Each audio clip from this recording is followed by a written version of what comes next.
রামিসার ঘটনায় প্রমাণ সহ ধরা পড়ল তার নিজের বাবা। আদালত প্রকাশ্যে জনসম্মুখে ফাঁসিতে ঝুলিয়ে মৃত্যুদণ্ডের রায় দিয়েছেন ঘাতক সোহেল রানার। কবে এবং কোথায় এই ফাঁসির রায় কার্যকর করা হবে, এই সকল তথ্য এবং ঠিক কি মাননীয় প্রধানমন্ত্রী, 7 বছরের শিশুকে ধর্ষণ করা হয়, অত্যন্ত পরিতাপের বিষয়। সেই শিশুর বাবা বুঝে গিয়েছে বিচার হবে না, সেজন্য উনি বিচার চাওয়া বন্ধ করে দিয়েছে। মাননীয় প্রধানমন্ত্রী সব সময় শেখ হাসিনাকে ফ্যাসিস্ট বলে আসে, মানলাম সে ফ্যাসিস্ট। বিএনপি দেশ বাংলাদেশের সরকার গঠন করেছে 4 মাস, 4 মাসে 568 জন মায়ের বুক খালি হয়েছে। তারেক রহমানের সন্তান হারাইতো, তাহলে ওই বুঝতে পারতো ওর কি যন্ত্রণা। চিহ্নিত হওয়ার 24 ঘন্টার মধ্যে তাকে মৃত্যুদণ্ড কার্যকর করতে পারবে। আজকে 2026 সালে এসেও প্রতিনিয়ত নারীদেরকে এরকম হেনস্থার শিকার হতে হচ্ছে, তার কোনো বিচার নেই কেন? আসসালামু আলাইকুম দর্শক, ও গুরুত্বপূর্ণ ভিডিওর অংশবিশেষ আপনারা ইতিমধ্যে দেখে ফেলেছেন। বিস্তারিত অংশবিশেষ আপনারা দেখেছেন, আরো কিছু গুরুত্বপূর্ণ তথ্য আমাদের হাতে রয়েছে, সেগুলো তুলে ধরবো। তার আগে অনুরোধ করবো, যারা এ পর্যন্ত যারা ভিডিওটিতে একটি লাইক দেননি, অতি দ্রুত ভিডিওটিতে একটি লাইক দিয়ে চ্যানেলটি সাবস্ক্রাইব করবেন। কথা বাড়াবো না, সরাসরি চলুন আগে ভিডিওটি দেখে আসি। অত্যন্ত পরিতাপের বিষয়, সেই শিশুর বাবা বুঝে গিয়েছে বিচার হবে না, সেজন্য উনি বিচার চাওয়া বন্ধ করে দিয়েছে। আপনারা কেউ চাঁদাবাজির জন্য রাস্তায় নেমে আসেন নাই, কেউ জমি দখল করার জন্য রাস্তায় নেমে আসেন নাই, কেউ ক্ষমতা দখল করার জন্য রাস্তায় নেমে আসেন নাই। আপনারা রাষ্ট্র সংস্কার চেয়েছিলেন, আপনারা চেয়েছিলেন কেউ যদি মত প্রকাশ করে তাকে বাসা থেকে তুলে নিয়ে আসা আর হবে না। আপনারা এমন একটা বাংলাদেশ চেয়েছিলেন যেই বাংলাদেশে গুম খুন করা হবে না।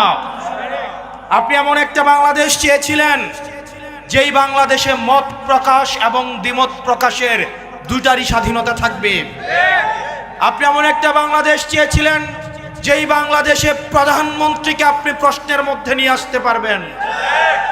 আপনি এমন একটা বাংলাদেশ চেয়েছিলেন যেই বাংলাদেশে একই শিক্ষা প্রতিষ্ঠানে মন্ত্রীর ছেলেও পড়বে, আবার দপ্তরির ছেলেও পড়বে। আপনি এমন একটা বাংলাদেশ চেয়েছিলেন যেই বাংলাদেশে চিকিৎসার জন্য বিদেশে যেতে হবে না, করোনায় বা হামে বা নিউমোনিয়াও কাউকে মারা যেতে হবে না, আইসিইউর অভাবে কাউকে মারা যেতে হবে না, ঘুষের জন্য কারো চাকরি আটকে থাকবে না, থানায় দালাল থাকবে না, ভূমিতে দালাল থাকবে না, পুলিশ ঘুষ খাবে না। আপনি এমন একটা বাংলাদেশ চেয়েছিলেন। অত্যন্ত পরিতাপের বিষয়, আমরা যতগুলো বিষয় বলেছি একটা বিষয়েরও পরিবর্তন হয় নাই। প্রিয় তরুণ প্রজন্ম, আজকে বাংলাদেশের এমন পরিস্থিতি তৈরি হয়েছে যেই পরিস্থিতিতে আজকে 7 বছরের শিশুকে হয়, অত্যন্ত পরিতাপের বিষয়। সেই শিশুর বাবা বুঝে গিয়েছে বিচার হবে না, সেজন্য উনি বিচার চাওয়া বন্ধ করে দিয়েছে। মাননীয় প্রধানমন্ত্রী, আপনি আমাদেরকে অনেক কার্ড দিচ্ছেন, ফ্যামিলি কার্ড, আপনি অনেক কার্ড দিচ্ছেন, কৃষক card, family card, well card, LPG card, diesel card, খামারি কার্ড। আমরা আপনার কাছে আর একটা কার্ড চাই, একটা আমরা জাস্টিস কার্ড আপনার কাছে আমরা প্রত্যাশা করি। না হয় মনে রাখবেন, আপনি কার্ড বছরে 20টা দেন, জনগণের কাছে থাকে একটা কার্ড, সেটা হচ্ছে লাল কার্ড। এই কার্ড যতদিন না পর্যন্ত আপনি জাস্টিস নিশ্চিত করবেন, আপনার এই কার্ড কোনো কাজে আসবে না। 2 বছর পরে দেখা যাবে এই কার্ড নিয়ে সবাই বাসার মধ্যে উনু খেলে। প্রিয় নাঙ্গলকোটবাসী, প্রিয় তারুণ্য, আপনারা যারা এখানে আছেন, আপনারা আমাদের ব্যর্থতা মনে করিয়ে দেন, একই সাথে আপনারা আমাদেরকে আশাবাদী করেন। কারণ এইখানে যারা আছেন, আপনাদের কারু বেগম পাড়ায় কোনো বাড়ি নাই।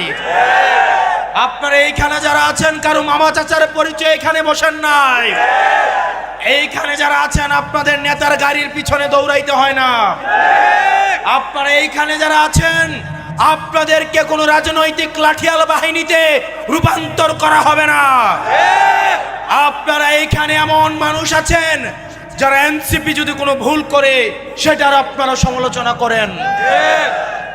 প্রিয় তারুণ্য, আমরা এমন একটা রাজনৈতিক দল গঠন করেছি যে এই রাজনৈতিক দল অন্য কেউ সমালোচনা করতে হয় না, সেটা নিজ দলের মধ্যেই সমালোচিত হয়। কোন নেতিবাচক কাজ যদি করে নিজ দলের কর্মীরাই সেটাকে জবাবদিহিতার মধ্যে নিয়ে আসে। প্রিয় তারুণ্য, এই দেশটা আমাদেরকে গড়তে হবে। আমরা দেখেছি এই রাজনৈতিক ভাষণে রাজনৈতিক নেতারা তার সন্তানদেরকে বিদেশে রাখে দেশের শিক্ষা ব্যবস্থার উন্নতি করতে চায়। আমরা দেখেছি এদেশের রাজনীতিবিদরা নিয়মিত চেক আপ করে সিঙ্গাপুরে, থাইল্যান্ডে, সিঙ্গাপুরে চেক আপ করে এসে সে দেশের স্বাস্থ্য ব্যবস্থা পরিবর্তন করতে চায়। এই মুনাফিকি আমরা আর বরদাস্ত করব না। এই মুনাফিকি আর চলতে পারে না। এই মুনাফিকি চলতে দেওয়া হবে না। যে সার্ভিস উৎপাদন করে তাকে সার্ভিস ভোগ করতে হবে। প্রিয় তরুণ প্রজন্ম, আমরা দেখেছি এদেশে ইলিয়াস আলীকে গুম হতে হয়েছে, এদেশে হাদি ভাইকে হত্যার শিকার হতে হয়েছে, এদেশে আবরার ফাহাদকে হত্যা করা হয়েছে, এদেশে শহীদ আলিফকে শহীদ করা হয়েছে। আমরা একটা বিচারও আমরা পাই নাই।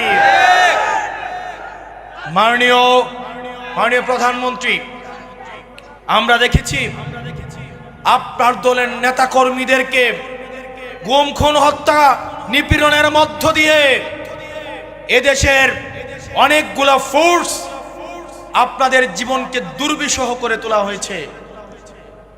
মাননীয় প্রধানমন্ত্রী, আপনাকে মনে করিয়ে দিচ্ছি, যদি ভুলে গিয়ে থাকেন, আশা করি ভুলেন নাই, তবে মনে হচ্ছে আপনার কার্যক্রম দেখে আপনি ভুলে গিয়েছিলেন।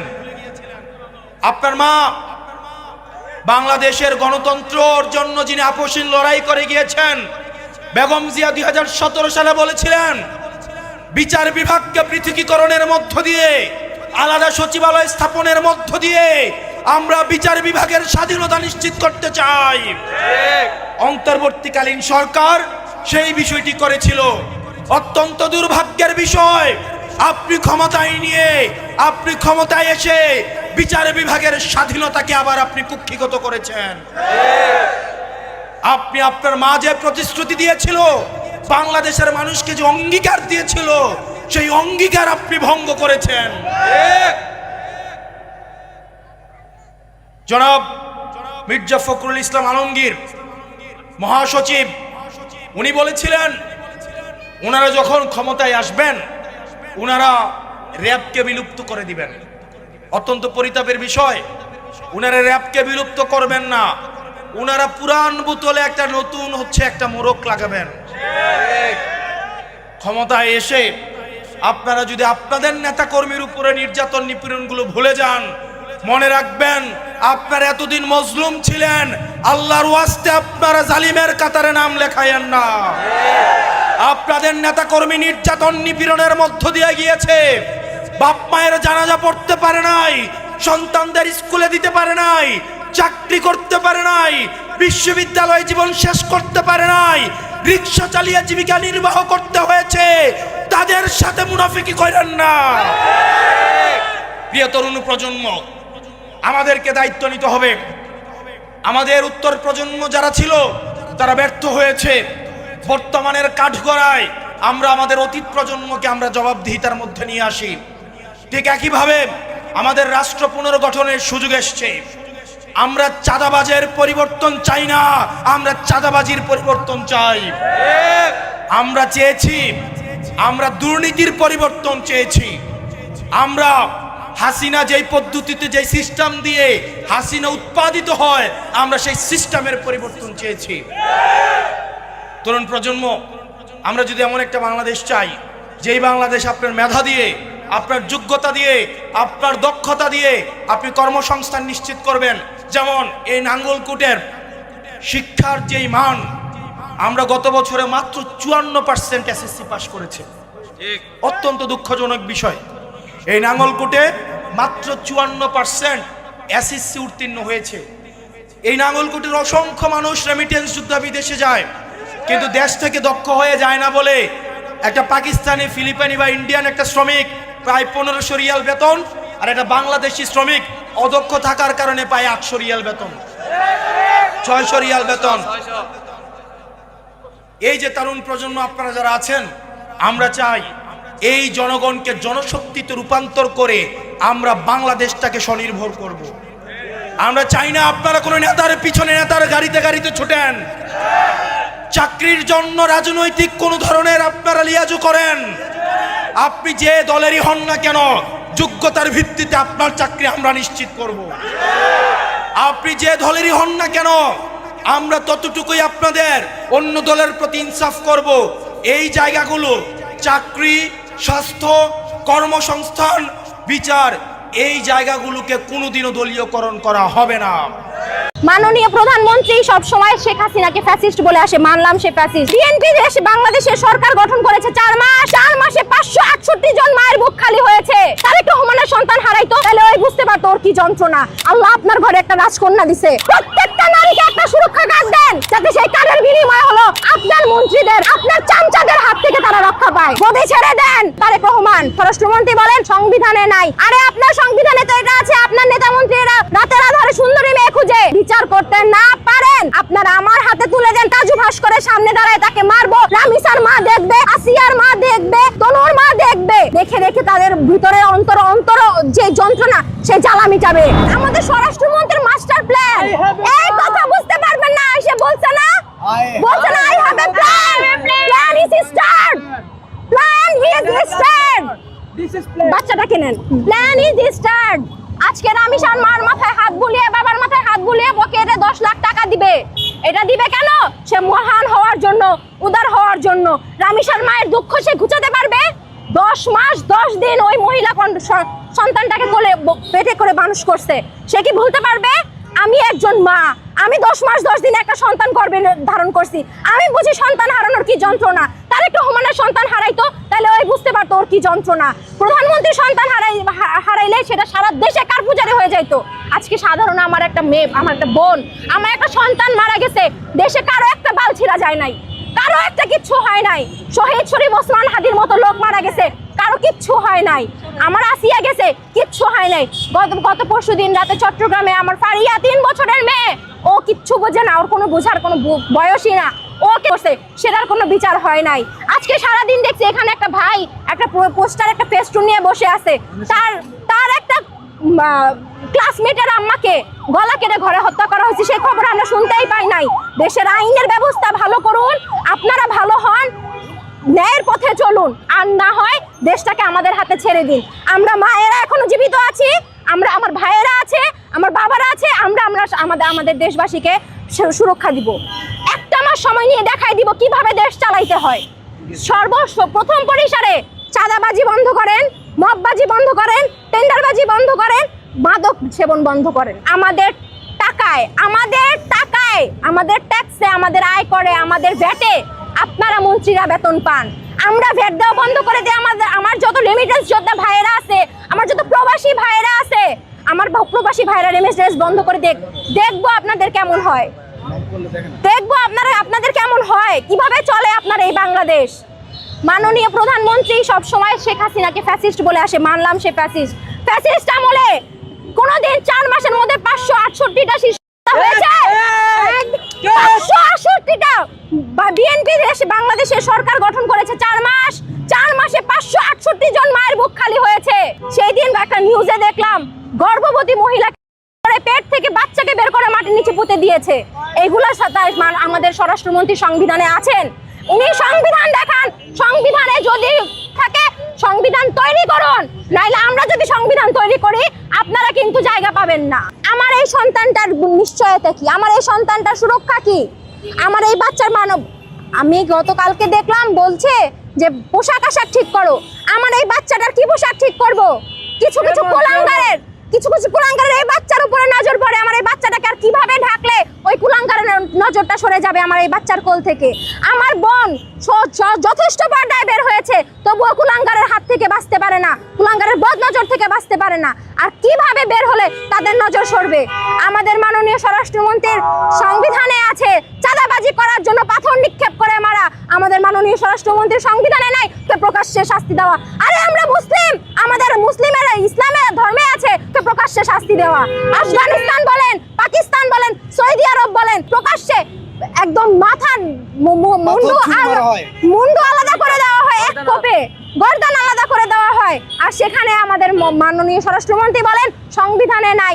আরে আপনার সংবিধানে তো এটা আছে, আপনার নেতা মন্ত্রীরা রাতের আধারে সুন্দরী মেয়ে খুঁজে, আপনার সংবিধানে তো এটা আছে রাতের আধারে আপনার কর্মীরা যে জাহাঙ্গীরনগর বিশ্ববিদ্যালয়ের শিক্ষার্থীদের টাইনে ঝোপে ঝাড়ে নিয়ে যায়, আপনার সংবিধানে তো এটা আছে। বাসে উঠলে মোবাইল চুরি করা, আপনার সংবিধানে তো এটা আছে। ওপেন রাস্তায় হেঁটে গেলে বেড টাচ করা, আপনার সংবিধানে তো এটা আছে। যে হচ্ছে ফেসবুকে পোস্ট করলে সমস্যা, আপনার সংবিধানে এটা আছে। ওপেনে মেয়েদেরকে নির্যাতন করা। আমি যে বলছি, আজকে আমি বললাম আমি এখান থেকে আমার বাসা পর্যন্ত যেতে পারবো কিনা সন্দেহ, আমি এখান থেকে আমার বাসা পর্যন্ত যাইতে পারবো না কিনা আমার সন্দেহ। আমি একজন মা, আমি একজন পুত্র সন্তানের মা, কিন্তু তবুও আমি আমার বাচ্চাকে নিয়ে সেভ না। আমার বাচ্চাকে কোথায় দিব? মাদ্রাসায় পুত্র সন্তানকারী শিকার হতে হয়, মাদ্রাসায় মহিলা ছাত্রীদেরকে শিকার হতে হয়। আমরা কোথায় যাব? মাননীয় স্বাস্থ্যমন্ত্রীর উপরে আমি একটা কথা বলবো, শুধু স্বাস্থ্য দেখলে হবে না। মন্ত্রী সাহেব, আপনি আপনার জনগণের, আপনার নেতা কর্মীদের একটু মানসিক ডক্টর দেখাবেন, একটু মানসিক স্বাস্থ্য নিয়ে ভাববেন।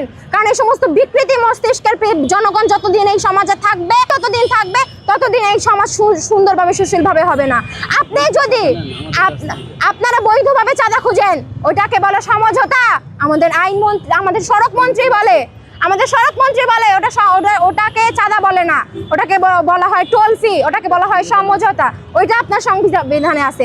আপনার সংবিধানে চাঁদাবাজি করা আছে, আপনার সংবিধানে টেন্ডারবাজি করা আছে, আপনার সংবিধানে মববাজি করা আছে, আপনার সংবিধানে শহীদ শরীফ ওসমান হাদি ভাইয়ের বিচারটা আজ পর্যন্ত আপনারা করতে পারলেন না, তনু হত্যার বিচারটা আজ পর্যন্ত করতে পারলেন না, আমার ছোট বোন আসিয়ার বিচারটা আজ পর্যন্ত করতে পারলেন না, আমার সন্তান রামিসার হাতে পেয়েও আপনারা কোনো বিচার করতে পারলেন না। যখন নিজের মুখে স্বীকার করলো, আমি বিবৃতি সে বিবরণ দিল আমি তাকে এইভাবে করেছি, তখন কেন আমাদের জজ সাহেব বললো না এই মুহূর্তে তাকে ক্রস ফায়ার করা হোক? তখন কেন আমাদের জজ সাহেব বললো না এই মুহূর্তে তাকে ফাঁসির কাঠগড়ায় করা হোক? তখন কেন জজ সাহেব তাকে 10 দিনের রিমান্ডে পাঠালো? দিয়ে তার মুখ থেকে কে বের করবে? সে স্বীকার করেছে। যদি আপনারা এই বিচার করতে না পারেন, আপনারা আমার হাতে তুলে দেন, আমার সন্তানের আমি বুঝে নেব। আমি এই রাজু ভাস্করের সামনে দাঁড়ায় তাকে মারবো, রামিসার মা দেখবে, আসিয়ার মা দেখবে, তনুর মা দেখবে, দেখে দেখে তাদের ভিতরের অন্তর যে যন্ত্রণা সেই জ্বালা মিটাবে।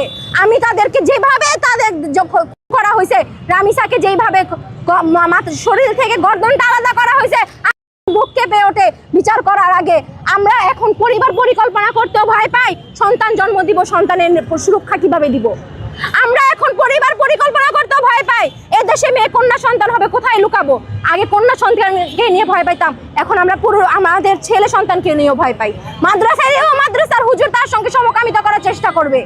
এই সমাজে মাদক বন্ধ করেন, সমকামিতা বন্ধ করেন, চাঁদাবাজি বন্ধ করেন, টেন্ডারবাজি বন্ধ করেন, এই সমাজটাকে সুশীল করেন। যদি না পারেন নেমে যান, গদি ছেড়ে দেন, আমরা সরকার নির্বাচন করে নিব। এই বাংলাদেশে 55% ভোটার নারীরা আপনাকে ভোট দিয়ে জয় করেছে তারেক রহমান। আপনি যদি নারীদের সুরক্ষা দিতে না পারেন, ছেড়ে দেন গদি। আপনার ঘরে মেয়ে আছে, আল্লাহ আপনার ঘরে একটা রাজকন্যা দিছে, আজকে আল্লাহ না করুক আপনার রাজকন্যার যদি কিছু হয়ে যায়, তখন কিন্তু আপনি চুপ করে বসে থাকবেন না। আর আমরা অসহায় সাধারণ মানুষ বলে আমাদের কোনো নিরাপত্তা আপনি দিবেন না, তো সেটা কিন্তু ঠিক না। রামিসা নিয়ে পুরো মিরপুর উত্তাল, আপনি গাজী